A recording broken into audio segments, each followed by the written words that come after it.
LiftMaster says it needs to be 6 inches, okay? It's right here in the directions. You're just following the rules? I'm just following the directions, man. Ah, here it is. Instructions, step 1. Right here. No higher than 6 inches above the garage floor. Well. So, not me, it's LiftMaster.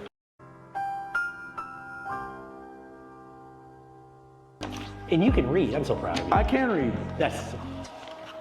Sometimes. None of us knew he could read. I can read. And he's from Texas. I can read and I can count. Holy moly. All right, there we go. All right, come with. Oh, you got more? All right, what else we got? All right, show you another one. What you got? So again, with new construction, we're always talking about what does the manufacturer require? If you're gonna talk code, the manufacturer's requirements are the code, okay?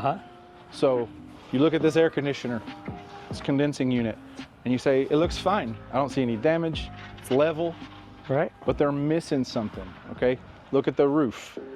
Oh, they're missing a diverter, right? Correct. Ah, look at me learning stuff. It's a pretty sloped roof there, guys. So all the water's just gonna run straight off and into Right your into your AC. thing. And it's gonna tear up your AC.